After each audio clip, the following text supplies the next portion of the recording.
Aivaras Lilika kartu su manimi. Sveikas gyvas, Aivarai. Sveikas, Erikai, labas klausytojai, labas Lietuva, prisikėlusi žiemos greičiausiai, bandanti bent jau prisikelti. Ir turbūt, Erikai, bus staigmena, kada naujieji metai prasideda? Pagal vieną kalendorių, turbūt sausio 1, pagal kiniečiai švenčia kažkas vasario viduryje, atrodo. Pagal jo menulį ten daugiau kalendorių, o jeigu žiūrėt netgi Anglijoje iki 18 amžiaus, naujieji metai būdavo pavasarį. Pavasarį švęsdom naujosius metus ir mes Lietuvoje taip pat naujieji metai, nes tai yra žemdirbių ciklas, sakykime, žemdirbių sampratos, pasaulėjautos, pasaulėžiūros sudėdamoji dalis yra metai skaičiuojami nuo derliaus pasėjimo ir metai būtent nuo to laiko. Net žodis metas yra lietuvių kalboje mesti, metą, mesti, metą. Ir, sakykime, tai siejasi be abejo ir su veiksmu mesti rugius grūdus ir audinį, kurį buvo tikima, kad žmogus audžia per savo gyvenimą gyvendamas. Tai ta proga, kadangi maždaug tai prasidėdavo tarp kovo ir naujieji metai taip, nes tai yra pavasaris, vasara, įvadas į vasarą, vasara, netgi pats mūsų tas pavadinimas. Ir visko ko atsigavimas, jeigu galima sakyti, taip, vėl viskas. Vandens tekėjimas, jo, iš kieto pavydalo, iš ledo, vanduo pavirsta į vandenį nuo šilumos kiekio, kurį spinduliuoja saulė ir su to būdavo surišti naujieji metai. Ir netgi žodis Velykos yra mūsų senos kalbos žodis, yra surišta su vėlinu, su velniu, nes šaknis ta pati vėl, kaip ir vėliniu, nes jeigu paimsime lapkričio mėnesį, kada vėlinės yra švenčiamas, tai yra tada, kada gamta miršta, kada nukrenta lapai, kada viskas iš žalios spalvos pavirsta ruda ir galiausiai viskas pilka ir galiausiai pavirsta balta kaip mirtis. Ir pamažu daigeliai pradeda kaltis, vėl žaliuot viskas ir nuo to prasideda naujieji metai. Tai būtent nuo gyvybės prisikėlimo ir tai yra mūsų senas vėl šaknis, Velykos yra tų pačių vėlių prisikėlimas, tų mirusių pavasarį, mirusių rudenį ir prisikeliančių pavasarį. Tai yra nieko nėra amžiniau ir pastoviau kaip gamtos prisikėlimo. Ir čia yra nebe abstrakcija, sakykime, kad žmogus miršta ir prisikelia. Čia yra abstrakcija, nes tikroviai tai yra vienas kitas atvejis. Tik tai, kai pijokas koks nors prisilakęs 3 dieną prisikelia iš numirusių, išblaivėjęs ir pradėjęs naują gyvenimą. Tai čia vienas kitas toks atvejis. Bet gamtas yra tai pastovus ciklas, pastovus ratas ir nuo to nepabėgsi. Todėl šiandien aš tai pamačiau, iš tikrųjų reikėtų pakalbėti apie senąją mūsų pasaulėžiūrą, pasaulėjautą, apie sampratą pasaulio, kuri pakankamai skyrėsi. Ir kaip aš jau paminėjau vien pačioj pradžioj žodis, pavyzdžiui, Velykos, vėlinės, jos visiškai dabar kitaip skamba. Didžioji dalis ėja su žmogaus prisikėlimu ir mirimu, su žmogaus prisikėlimu, kuris gyveno Arabijos dykumuose kažkur, tai kažkada tai numirė, kažkada prisikėlė, žiūrint, kad patys krikščionys kitomis datomis tas šventės kažkada tai šventė. Čia tik tai Konstantinas prie saulės kulto viską pritempęs apie 400 metus modifikavo, sakykime, su mitraizmo kultu sujungė judaizmą ir mes turime šakar makar, kuris vadinas krikščionybė. Tai kuri dar dalį mūsų irgi papročių be abejo kažkokiu tai sugėrė, išlaikė galbūt priminimą apie tai, bet tai yra abstrakti, nes tikrovėje tokių dalykų, kaip pamatysite, mūsų kalboje, mūsų sampratai mažai ir buvo. Patys žodžiai yra atsakymas apie sampratą, apie pasaulėjautą, apie pasaulėžiūrą, mūsų žodžiai. Pavyzdžiui, jeigu pasakysiu vėlus metas, lyg tai ir tvarkoj, vėlus metas tai yra tada, kada saulės mažai. Pasivėlinti, o jeigu pasakysiu vėlinas ar bevelnes, jau visiems plaukai turėtų pradėti šiauštis. Tai tada ir vėlus metas yra plaukų pasišiaušimo laikas, nes šaknis tai ta pati vėl, jo, tai yra vėlino metas. Tai tas tamsos laikotarpis buvo ne kas kita, tai saulės nebuvimo laikotarpis. Ir tai buvo vėl tas tam tikras reiškinys gamtoj, ne abstrakcija, o realus tikras reiškinys gamtoj. Ir tai yra, todėl tai ir yra skirtinga. Aiškinti nereikia, kas yra vėlus metas, nes tu matai. Taip. Tu tai gali tikroviai. O vat jau vėlina ar velnias, kuris pragaro į smalą verda, jau reikia aiškinti, kad tu turėtumai bijoti. Nes tai nebe gamtos reiškinys, o sąmoniai įkaltas, įteiktas teiginys. Ir tai yra labai svarbu žinoti tos abstraktų teologinį filosofinį mąstymą, kurio aš nenagrinėsiu. Tai yra krikščionybė. Tai yra daugiau galbūt, pavyzdžiui, užduočiau klausimą, iš ko kyla tėvas ir sūnus. Arba iš ko, atsiprašau, kyla šventoji dvasia. Iš tėvo ir sūnaus ar iš tėvo? Šitos dalykose sunku. Aš tik tai žinau, kad bažnyčios apie 11 amžiaus vidurį, bažnyčia dėl šito ginčo, iš ko kyla šventoji dvasia, iš tėvo ir sūnaus, ar tik tai iš tėvo, suskilo į dvi dalis. Vieną pasivadino ortodoksai arba pravoslavai, kiti pasivadino katalikai. Bet tai buvo priežastis kilimo. Ir nes vieni pasakė, kad iš tėvo ir sūnaus, o kiti pasakė, kad tik tai iš tėvo. Tai čia yra abstrakcija. To tik čia yra teologinė, filosofinė mintis, kuri su tikrove visiškai jokios sąsajos neturi, bet su filosofiniu mąstymu, tai yra su mąstymu apie tai, ko nėra tikrovėje, o apie galimybės tik tai. Ir kuri, sakykime, šalis turi didesnę jėgą, gali, tai ir įrodo šiuo atveju, kad tai yra vertinga teorija.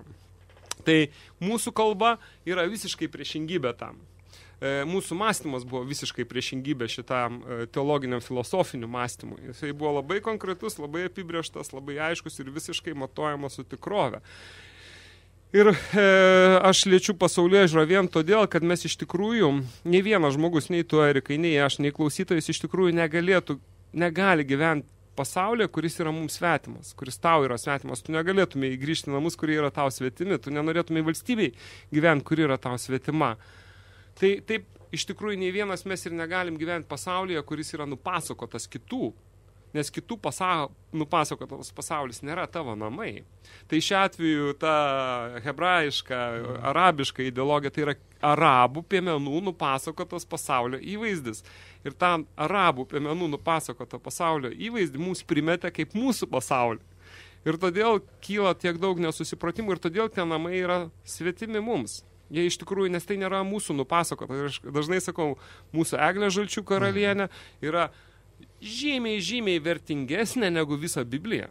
Eglė Žalčių karalienės pasaka yra brangesnė, turtingesnė prasmėmis negu visa Biblija. Todėl, kad tai yra mūsų pasaulis, mūsų pačių nupasakotas. Net pasaka rišasi su pasauliu, pats.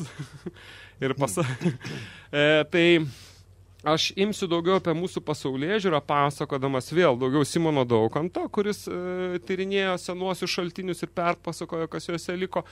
Ir imsiu 1326 metais švenčiausios mergelės Marijos vienuolio brolio kunigo Petro Dusbirgiečio, kuris aprašė Prūsijos žemės kronikai. Dar kita knyga buvo Orbis Goticum, Gotų pasaulis. Ir tai yra apie 13 amžiaus pradžioj, 13 pabaigoje 14 amžiaus pradžioj parašytos knygos. Ir būtent jisai pradeda tam tikrai žodžiais, kur mes pamatysim, kad dabartinė neopagonybė taip toli stovi nuo šitų žodžių, kad aš jos dažnai tos neopagonius vadinus prasta katalikų bažnyčios kopija. Todėl, kad jie vėl garbina abstrakcijas. Per kūną kažko, tai yra abstrakcija, todėl, kad per kūnas yra veiksmas. Per kūną gali vyras susijungę su moterį padaryti vaikus. Per kūną. Tai yra veiksmas. Per kūną gali susijungti dangus su žemė, perkūnija. Ir tos perkūnijos pasiekoje prasideda pirmasis derlius. Tai štai ką rašo 13 pabaigoje 14 apie mūsų pasaulėžiūrą. Aš imsiu tos šaltinius, nes mes kaip tik dabar apie tą laikotarpį ir kalbam. 13 amžius. Tai Petras Dusburgietis rašė, jie, nepažinodami krikščioniško dievo, sudievino visą pasaulį. Saulę, mėnulį, žvaigždės, perkūną, paukščius, keturkojus gyvūnus, netgi rupūžės. Jie taip pat turėjo šventus miškus, laukus, vandenis, kur niekas nedrįso nei medžio kirsti, nei žemės dirbti, nei žuvauti. Apie tą pasaulėžiūrą labai daug yra pasakoma šitoje vietoje. Pasakoma, kad mes sudievinom kiekvieną gamtoj esantį reiškinį. Saulę, mėnulį, žvaigždės. Dabar kiek tave veikia Saulė, Erikai? Na, kaip ir kiekviena, turbūt be Saulės negali išgyventi. Be Saulės nebūtų pavasario, kuris dabar ateina, jo. Realybėj, tai yra tikrovės dalis. Pavyzdžiui, mėnulis. Kaip mėnulis veikia Žemę? Žiūrint ką, jeigu žemė, tai... Vandenį, pavyzdžiui. Ai, vandenį gal, bet žmonės irgi, kai koks mėnulis veikia. Jo, labai ypatingai pilnatis, ar ne? Ištraukia turbūt 90% smegenų vandens ir dažnai tas vanduo kažkur tai mėnulio pusėje pasilieka. Šiuo atveju vandenynus mes matom, patloslūgius veikia. Tai yra realybėje esantis reiškinys. Tai ką Duisburgietis aprašo? Žvaigždės, pavyzdžiui, vėl veikia, radiacija žvaigždžių pas mus pasiekia ir gali žvaigždžių dulkės pasiekia ir visa kita. Tai įtakoja, bet tiesiogiai žemė. Tai šiuo atveju tai įtakoja daug labiau, negu iš ko kyla tėvas ir sūnus. Tai ką Duisburgietis parašė, kad tikroviai esančius reiškinius jie tyrinėjo ir jais domėjosi. Ir tai buvo krikščionėms pati didžiausia nuostaba, nes jie domėjosi tikrovę. O šiuo atveju teologija uždaro smegenis į netikrovę. Dabar jie taip pat turėjo šventus miškus, laukus, vandenis, kur niekas nedrįso nei medžio kirsti, nei žemės dirbti, nei žuvauti. Dabar čepkelių raistas koks nors yra. Ar drįsta kas nors ten žuvauti, medžius kirsti? Galim sakyti, kad turim šventą mišką, ar ne? Jo, mes turim šventas giraitės, šventus ežerus, šventas upės, kurie yra nacionaliniai parkai, kur mes augam dėl to, kad tos rūšis neišnyktų. Tai yra, žmogaus santykis buvo to laikotarpį antiek modernus ir antiek moksliškas, kad atėjusius krikščionius tai pribulaškė be proto. Ir kaip pasakyti, žemaičiai tokį turi pasakymą gražus be proto. Tai šiuo atveju krikščionybė yra graži be proto. Ir tas jo stebino, kaip čia dabar gali būti šitai. Kaip gali būti nacionaliniai parkai, jeigu lyginsim analogus, nes žmonės suvokia, kokia yra tikrovės reikšmė žmogaus gyvenime ir koks yra žmogaus įtaka tai tikroviai. Ir toj pusiausvyrai gyvenom. Ir dabar toliau aš eisiu, aš pačio Gedimino dabar žodžiais irgi apie tą Dievą, kurį mes tikėjom. Ką jisai pasiuntiniams jaunuoliams pasakė. Aš tinku gerbti popiežių kaip tėvą dėl to, kad jis senesnis už mane. Aš tokius vadinu tėvais. Arkivyskupą taip pat laikau tėvu, nes jis irgi vyresnis už mane. Tos, kurie to paties amžiaus, kaip aš, vadinu broliais, o jaunesnis už save sūnumis. Aš nedraudžiu krikščionimis tarnauti Dievai pagal jų papročius. Nedraudžiu rusams melstis pagal jų apeigas ir lenkams jų papročių. Leiskit ir mums garbinti Dievą mūsiškai. Mūsų visų vienas Dievas. Tai yra 14 amžiaus pradžia, 1326. Vatikanui reikėjo antro susirinkimo, tai yra 20 amžiaus vidurio, kad suprastų, kad mūsų visų Dievas yra Dievas. Mes susiduriam su visiškai moderniaja teologija, jeigu tai pasižiūrėti, tamsiosiose pagoniškoje Lietuvoje. O iš tikrųjų, kaip sakiau, ta pati krikščionybė yra labai graži be proto, jeigu palyginsim. Ir todėl suvoksim, kodėl jinai negalėjo netaikiai, kodėl mes kovojam su kryžiuočiais. Nes kokia, sakykime, Erikai paprastas vertė iPhone'o, 4, sakykime, modelio. Porą tūkstančių turbūt bus. Jeigu naudotas, tai ir už 1000 gali nusipirkti tenai. iPhone'o, tokia vertė. Dabar kokia vertė mašinos, Mersa kokia nors. 150, 200 tūkstančių gali būti. O kokia vertė saulėlydžio? Neįkainojama galbūt galim pasakyti. Saulėlydis yra neįkainojamas. Kita turbūt viena iš didžiausių verčių, jeigu aš paprašyčiau kiekvieno klausytojo dabar įkvėpti orą ir nekvėpuoti. Kokia vertė oro, be kurio tu išgyventumai jo 10 minučių, 7, galit kvėpuoti jau. Jo, bet tai yra, matot, kaip pas mus vertė ir vertybės yra apkeistos vietomis. Mes įsivaizduojam, kad vertė ir vertybė yra iPhone'as, kurį tu gali nusipirkti, o iš tikrųjų vertybė ir vertė yra tai, ko tu negali nusipirkti. Ir tą suvokėte tamsieji pagonis, kurie suvokia, kad visų Dievas yra vienas. Šiuo atveju tuometiniai krikščioniškai Europai Dievas galėjo būti vienas. Tėvas, sūnus ir šventoji dvasia. 2 barzdoti dadai ir vidury tarp jų plasdenantis balandis. Tai šiuo atveju šito abstrakcijų mūsų žmonės jokių būdų negalėjo suvokti, kaip tėvas su sūnum gali gimdyti pasaulį ir balandis. Todėl, kad suvokia tikroviai esančius reiškinius. O reiškiniais toks, kad 2 vyrai gali gimdyti pasaulį, kaip pasakyti, iki pačiai dienai niekas tokio stebuklo nepadarė ir aš manau, artimiausių laikų nepadarys to. Išskyrus, jeigu tai bus vyras ir moteris. Tai sekantis dalykas apie mus vėl rašo, kad pas mus yra santykis su elgesiu toks, kad įpročiai kuria papročius. Ne papročiai kuria įpročius, bet įpročiai kuria papročius.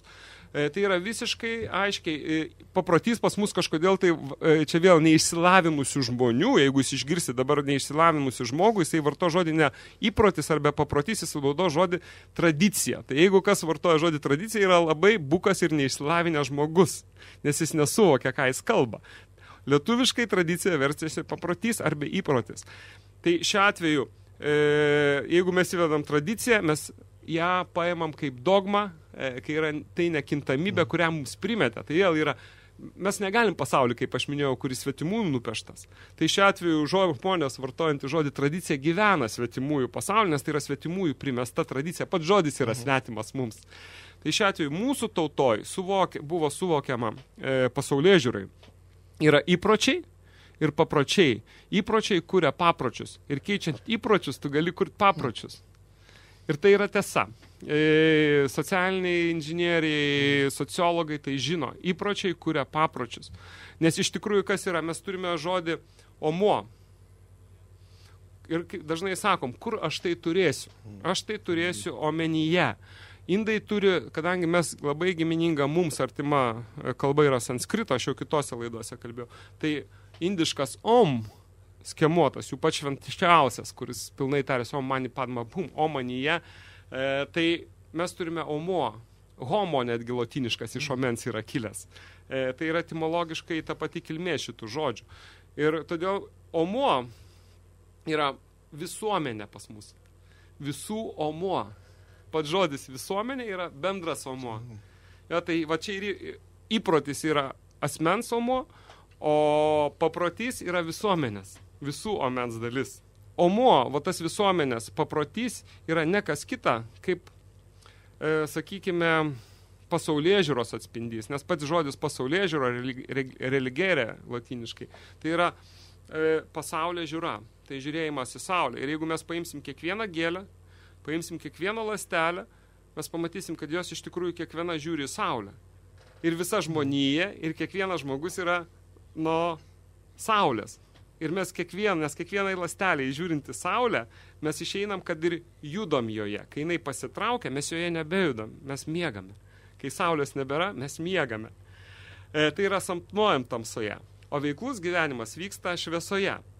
Ir kaip mėnulis atsispindi ant ežero naktį, vat paimsim, mėnulis ant ežero naktyje atsispindi. Taip mes atsispindim ant žemės dėka saulės. Aš kalbu apie senąją pasaulėžiūrą, kuri išliko mūsų žodžiuose. Prasmės veiksmai išliko pasaulėžiūroje mūsų senojai.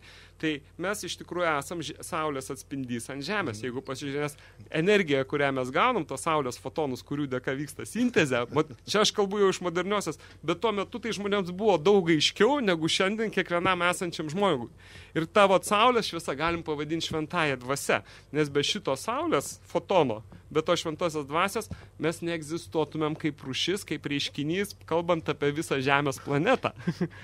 Ir tai buvo daug aiškiau 13 amžiaus žmonėms. Negu mums dabar. Negu mums dabar paskendusiam teologijose, samprotavimuose, kurie su tikrove ryšio visiškai jokio nebeturi. Ir gal todėl, visos, paimsim, katalikiškos bogžyčios, vieta, kur gyvena Dievas. Tai yra bažnyčia nelietuviškas, lenkiškas bogžyčia.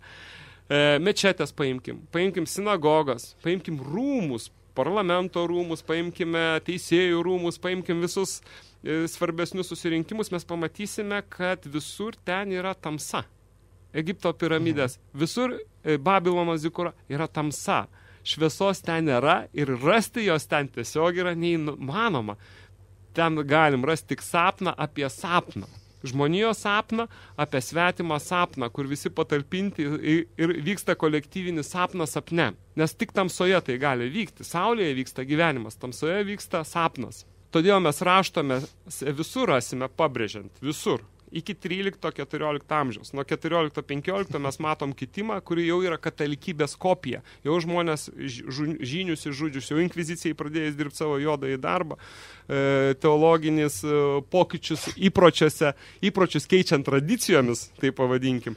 Mes matome dingstant tą modernų pasaulio supratimą, mokslinį pasaulio supratimą ir primityvėjant iki visiško abstrakcijų. Tai va tie neopagonis perkūną ir įsivaizduoja barzdotą dėdą perdžiantį žaibais.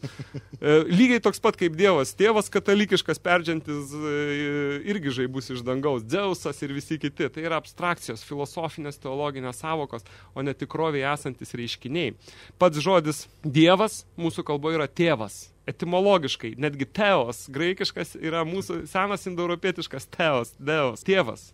Ir tėvas tai yra va tas debesis, dangus, jeigu mes pasižiūrėsim. Todėl tėvas debesise sėdi. Tiek Dzeusas, tiek perkūnas, tiek Dievas tėvas, nes tai yra tėvas. Tėvas yra debesise. O žemė yra moteris, motina. Žemalė, gemalė, žg virtimai yra kalbiniai ten. Tai gemalė, gimti yra žimti žemę. Tai žemė yra motinėlė, o debesėlis tėvelis. Ir jie jungiasi per kūniją. Per ką, Erikai, tu norėsi turėti palikonių vieną gražią, arba klausytojai čia kai kurie klausysis, su kom tu tik tai gali susilaukti palikonių. Be abejo, su moterim. Todėl per kūną tu susijungi su moterim ir per kūną ateina vaikas. Per kūnijimas įvyksta. Vėlės, vėlelės, leliuko, lėlės, leliukas irgi išėjęs su vėlė surišta, kai perkūnimą vėlėje, mes turime lėlė, leliukas. Tai per kūnijimą, tai jau yra veiksmažodžiai. Ir pas mus visur rašoma, kad mūsų protėviai garbino saulę, mėnulį, ugnį kaip kūrybos dalį. Netgi lietuviškas kurti, koks dviprasmiškas žodis, ar ne? Tu gali kurti ugnį ir kurti radio laidą. Tu gali kurti pečių, krosnį ir gali kurti... poemą ar dar kažką, ar ne? Jo. Bet tai yra tikroviai esančias, esatis ir susiję reiškiniai. Ugnis, kūryba yra tik tikroviai perkeičiant medžiagą iš vienos būties pavidalo į kitą. Ir mūsų jūs dabar nustepsi turbūt, mūsų senoji pasaulyje žiūra senovėje, jau kalbant apie nuo Petro Duisburgiečio ir žemyn, tai yra nuo 1326, sakykime, metų žemyn, mūsų pasaulyje žiūra lyginama su pitagoriškąja pasaulyje žiūra. Ir dar vienas iš pagrindinių mokytojų mūsų vardama, jo, ar tai bendražygis Pitagoro, ar priešingai, asmuo, iš kurio Pitagoras viską nusikopijavo, jeigu jūs pasidomėsit šito vardu, kurį pasakysiu, mažai turbūt ką sakys, Zamokslis, arba Zalmokslis, arba Sielmokslis. Tai yra tuo pačiu laikotarpiu, kaip Pitagoras grubiai gyvenęs asmuo, spėjama tai greičiausiai apie 600 metus prieš Kristą, 700. Mūsų pasaulėžiūra yra būtent lyginama su pitagoriška. Iš pitagoriškos mes tik tai žinom geometriją šiai dieną, Pitagoro teoremas, Pitagoro figūras ir formas, bet esmė tai buvo tik tai pasaulėžiūros dalis, kur išeitinis taškas buvo nulis. Šiuo atveju mūsų kalboje išliko mėnulis. Irgi įdomiai etimologiškai galėtų kažkas tai patirnėti, kodėl pas mus yra mėnuo ir nuo nulio viskas prasideda, jeigu pasižiūrėsim. Ir mūsų tas pasaulėžiūra lyginama su šito sampročiu, kuris buvo atspindys abstrakcionavimas tikroviai esančių reiškinių, pavertimas į matematinės, algebrinės kažkokias tai figūras ir reiškinius. Ir todėl mūsų raštas, jeigu raštas aš kalbu audiniuose, raštas, sakykime, ant prieverpščių, ant verpščių, raštas archeologinėse kapinynuose, kur randami senesni. Jūs pamatysite, tai yra visiškai sutampas į pitagoriškojų pasaulio sampročių ir sutampa su fraktalinės geometrijos dėsniais. Fraktalinė yra vadinamoji kliudinė geometrija, kur yra apibrėžtos aiškiai figūros ir yra kur lūžtančios figūros, kintančios tam tikram lūžio taške, iš, sakykime, trikampis yra sudėdamoji dalis oktoedro kokio nors tenai ir panašiai. Ir visas mūsų menas yra tiesiog fraktalinės geometrijos atspindys, kur tai yra tik tai 20 amžiaus į pabaigą, apie 7-8 brėžto teoremą, bet pitagoriniai sampratai mes atrandam pirminius tos ištakos taškus, kur būtent tas fraktum yra lūžio taškas, kada viena figūra virsta kita ir pas jį mes randam nuo nulio, virsta ten tiesia, iš tiesės virsta bet mes randam moderniosios fraktalinės geometrijos pradmenis ir todėl ta teologija buvo antiek, kaip pasakyti, tik tai prievarta, tai buvo galima išmušti iš galvos, kad saulė yra ne tikrovės reiškinys, o štai koks paveikslas yra tikrovės reiškinys. Šiuo atveju nupiešta saulė yra parduodamo sapno dalis. Tai nėra tikrovė. Tai yra tik tai piešinys ir todėl visos tos bogžyčios yra perpildytos piešiniais, visos teologiniai veikalai yra tik tai piešiniai žmonių sąmonės apie tikrovę 3 amžiui prieš Kristų, 1000 metais prieš Kristų arba po Kristų. Bet tai yra tų žmonių samprotis nieko bendro su tikrovė nebeturintis, tai jų perpasakojimas. Ir jį suabsoliutinti reiškia numirti, nužudyti žmogų iš tikrųjų arba parduoti labai brangiai ne tikrovę, o piešinį tikrovės. Tai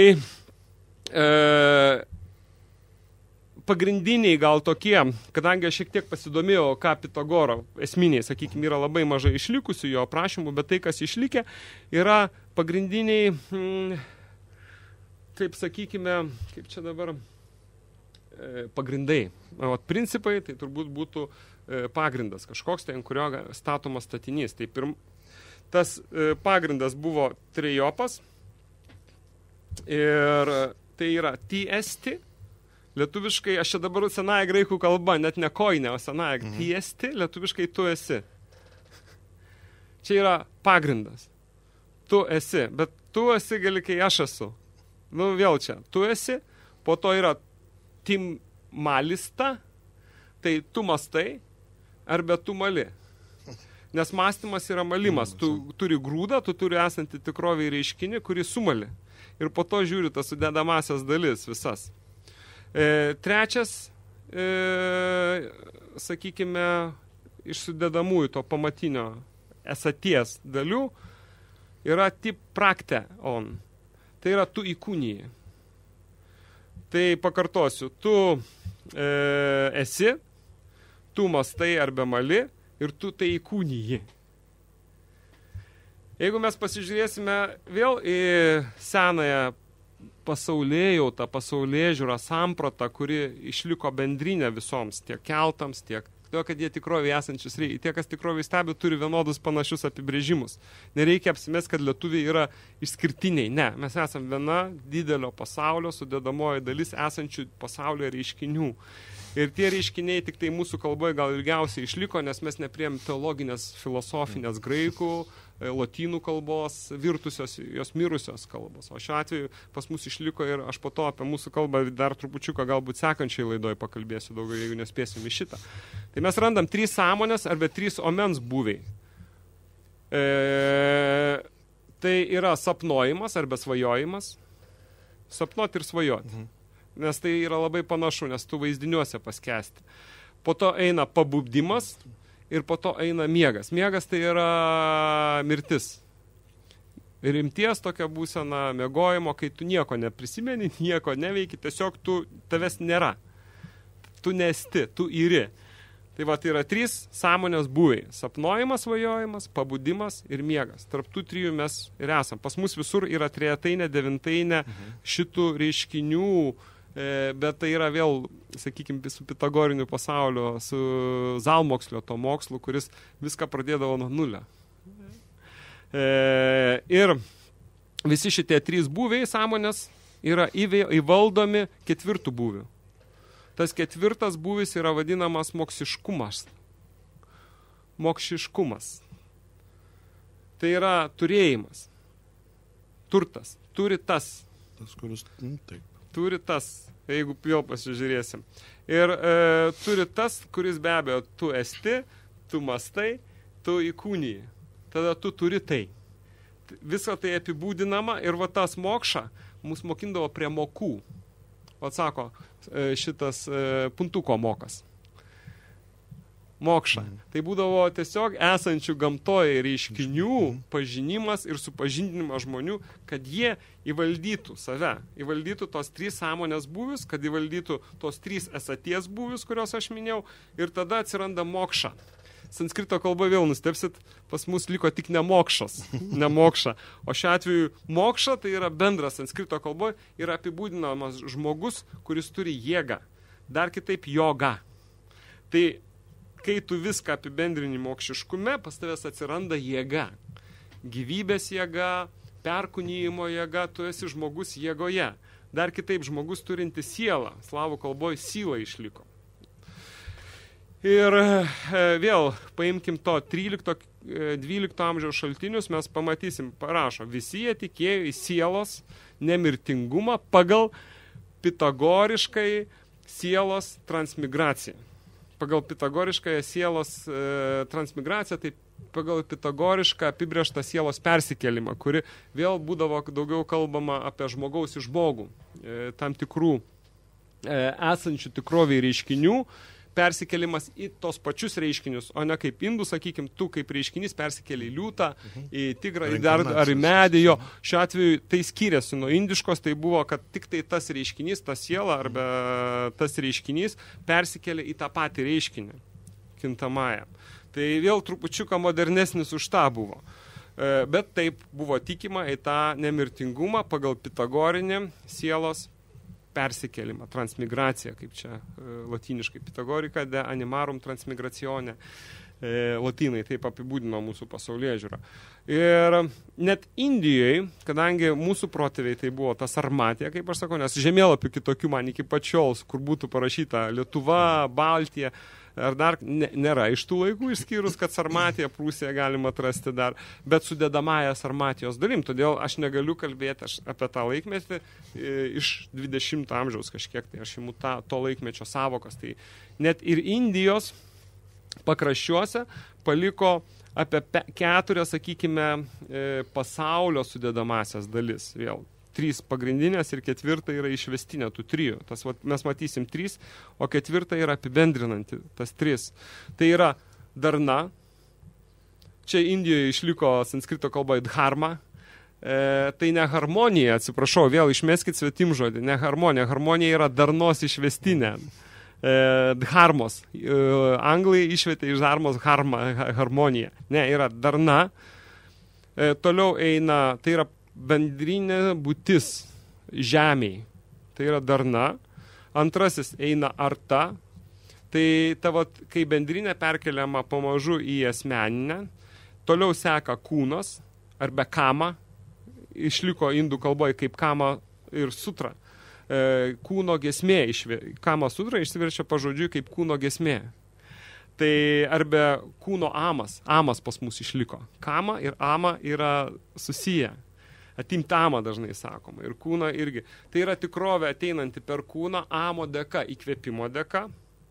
Ir 4 tas būvis, vėl apibendrinęs, yra mokša. Tai yra išsilaisvinimas, pažinimas, supratinimas ir pažinimas. Ir tai yra priskiriama tik tiems žmonėms, kurie yra išlavėję darnoje.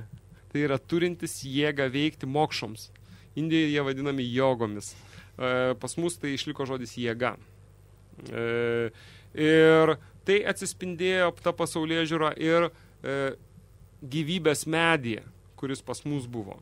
Išliko mene, pasakose, visose prašymuose, kad pas mus buvo garbinamas tas gyvybės medis. Ir mes matome, tas medis yra iš 3 dalių. Kiekviena ta 3 dalis turi savo 3 dalis. 3 šakas, jeigu vėl dainą žiūrėsim, šakos, 3 medės, 3 kamienus, kaip nebūtų keistas, slibinas ten krulaksto iki 9 išaugo kartais kamienų. 3 šaknis irgi. Ir jeigu pažiūrėsim 3, 3, 3, 3, mes pamatysim, kad gaunam skaičių 9. Ir tos 3 šakos, 3 kamienai, sakykim, šakos, kamienas ir šaknis yra tarpusavį susiję į vieną reiškinį, kuris vadinasi medis. Visas 3 sujungus, tu gauni 4 medį. Ir netgi runa, kurią jis būdavo žymimas, yra kaip Ž raidė. Rusiška Ž.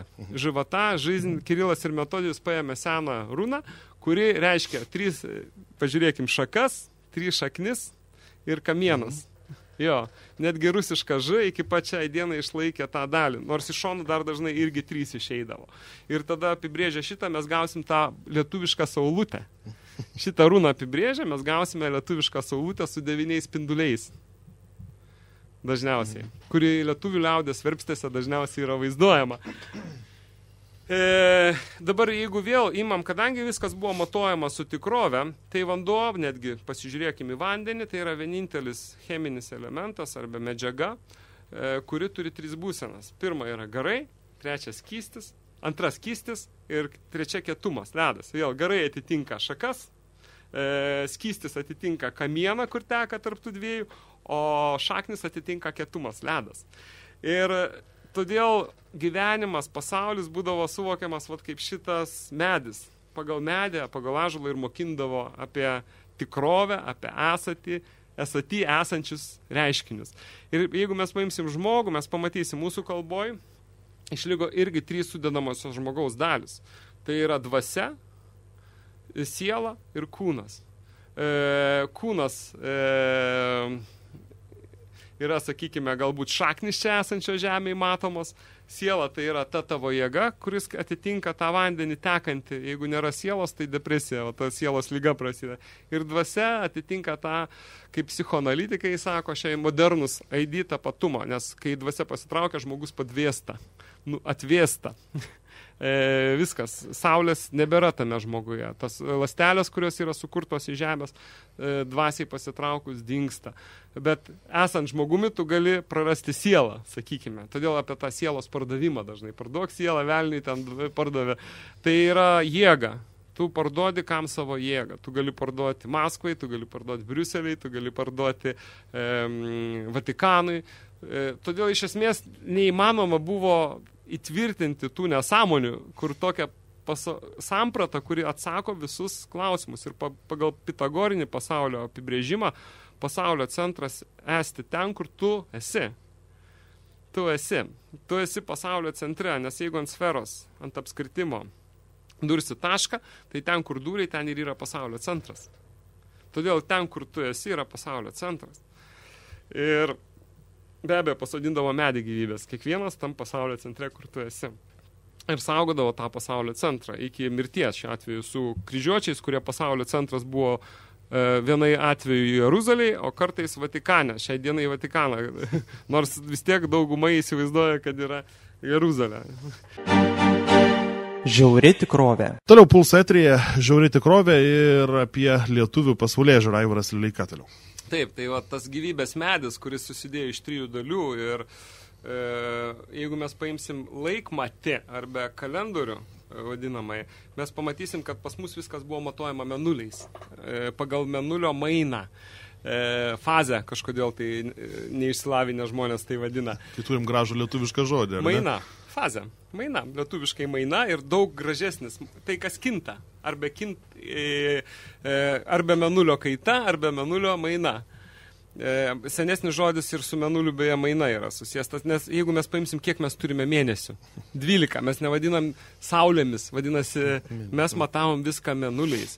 Ir jeigu pasižiūrėsim pagal mėnulį, yra 3 naktis, mėnulis nesikeičia, būna pilnatis, pilnatvė, beje žodis su tos yra surištas, 3 dienas būna delčia, ir čia angliškas labai nustepsi etimologiškai žodis naudojamas visų aitišnikų, yra delits, iš žodžio delčia, iš mėnulio. Jisai angliškai iš pradžių buvo deling. Ir netgi skandinavų vikingų kalboje tai buvo deling, delčia. Ir po to deling tiesiog išvirto į delit. Bet tai yra mūsų kalbo žodis pasiekęs iš tos senosios pasaulėžiūros. Jo, nes tos senosios pasaulėžiūros mes jos mokinom, ne jie mus. Nes žemdirbystė atėjo iš mūsų kraštų į ten, o ne priešingai. Bet čia yra dar poro 3 tūkstantmečių. Bet tie žodžiai savokas iš esmės nesikeitė to laikotarpiu iki kol krikščionybė su savo abstrakcijomis neatsirado, su savo prekybiniais centrais, akropoliais ir nekropoliais ir bažnyčiomis. Tai trečia yra 3 naktis nesikeičia pilnatis, 3 delčia ir 3 nesimato. Jo. Tai mes turime 9 būsenas mėnulio, 3 tarpsnius kažkokius tai, kur vyksta maina. Ir savaitę susidėjo pas mus iš 9 dienų. Ir va 3 devynerias, kaip mes pasakom, tai va yra 3 po 9, tai ir išeina. Mėnų, ar ne? Jo, tos 3 būsenos, 3 dienos su 3 būsenom, 3 šakos, 3 šaknis, 3 kamienai, viskas susiriša. Ir tie 9 gysliai šaltiniai, tai buvo mūsų darbo savaitė, buvo apie 9 dienas, o mėnuo susidėjo iš 27-28 dienų. Beje, matavo naktimis ir 28 būdavo diena. Jau tas virtimas. Taigi, mes matome, kad pas mus buvo einama iš išorės į vidinį pasaulį. iš saulės, iš mėnulio, iš ugnies į vidinį pasaulį. Krikščionybė, mes matom, yra priešingai. Iš vidinio pasaulio einama į išorę.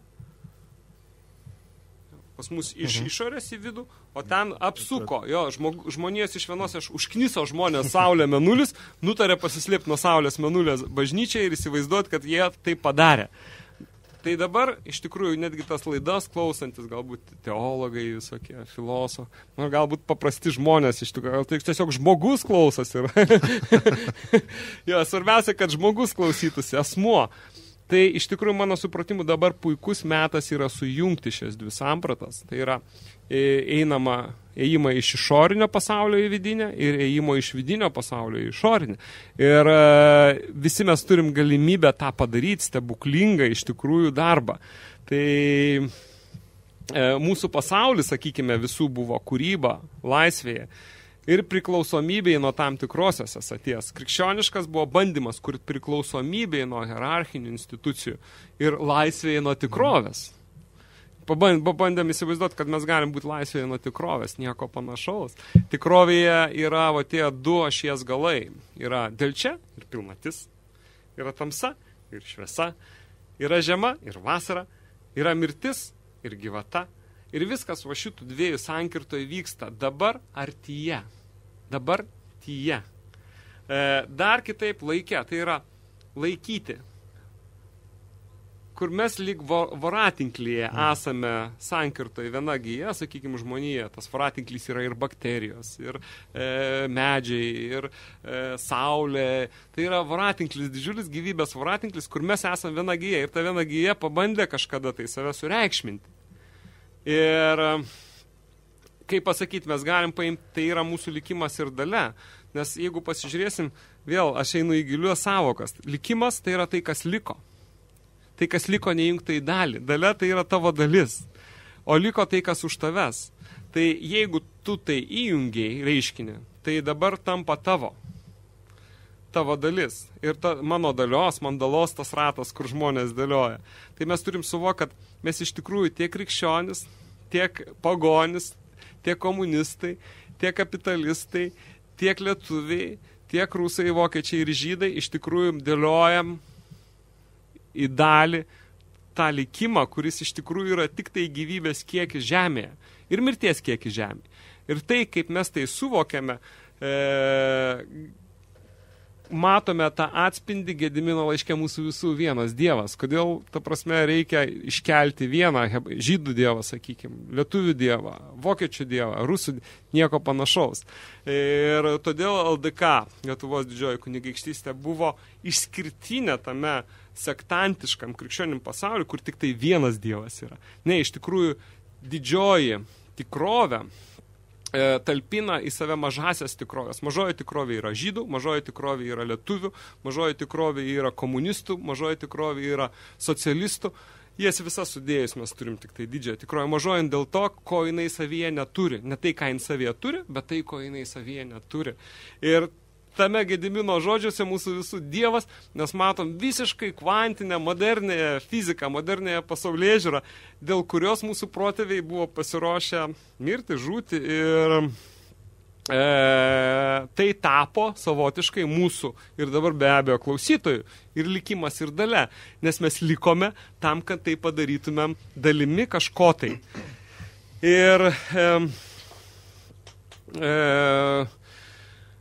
vat kai darna esti pilnatvėje, tarp gyvybės ir mirties darna, tada nebelieka durnos. Vieną raidelę A, apvertė į U, AU tarimas, ir tu tada nebe darna turi, o durna. Ir kai jos nėra, tada nebėra nei ramybės, nei meilė, atsiranda visokie poreikiai ramybei, atsiranda poreikiai meiliai, ir tada vat religizmas gali pasireikšti, prieš tai suardydamas darną. Tai vat religizmas yra ramybė religinių narkomanų būsena, kuri iškreipia tikrovę. Tai, sakykime, va tose uždarose patalpose žmonės atsijungia nuo tikrovės. Aš kalbu apie Seimą, aš kalbu apie bažnyčias, aš kalbu apie piramidės. Tai yra narkomanų būsena, kuri iškreipia tikrovę. Aš dar sekančiai laidoj, dabar jau kadangi laikas į pabaigą, sekančiai laidoj kalbėsiu daug apie mūsų žodžius. Pavyzdžiui, Rimti yra bendraty mūsų žodžius užrašai, bendratyje, su galūne ti. Ir tu ti atjungi galūnę ir palieki šaknį. Ir skaitai iš kitos pusės. Pavyzdžiui, rimti. Mirti. Taip. Rimti yra mirti. O mirti yra iširti. Jeigu dar gali po vieną raidę net atmetinėti ir mūsų kalba pribloškianti savo veidrodiniais atspindžiais, kurie atskleidžia tą dievišką pasaulio sampratą, kuri nekas kita kaip santykiai su tikroviai reiškiniais. Tai va ta rimtis, tai yra religinių narkomanų būsena. Ir ją mes visur matom. Seimuose, visose uždarose patalpose. To, kad tai yra nuo tikrovės atrūkęs reiškinys, užšalęs ežeras. Ir kadangi mūsų laida jau į pabaigą, tai aš priminsiu, kaip ir kiekvienoje laidoje, kad iš tikrųjų... Dvi taisyklės, kaip pavadinti tos dalykus, ar... Dvi galbūt dvi siekiamybės, kurios turėtų būti šiai dienai mūsų tautai svarbios klausytojams. Tai tam, kad valstybės ir tautos pažanga vyktų, žemė su jos turtais yra Lietuvos ūkio pamatas. Žemė, mitybos šaltinis, nespekulacijos. Jas valdyti negali tas, kas iš jos negyvena. Lietuvos žemė mūsų tautos nuosavybė, todėl neparduokime jos užsieniečiams. Antras, pasaulėžiūra. Laida ši beje apie tai. Kurkime ir laikykime bendros pasaulėžiūros. Mūsų visų Dievas vienas. Ačiū. Dėkui Jums, susigirdėsime kitą penktadienį. Gero savaitgalio. Iki.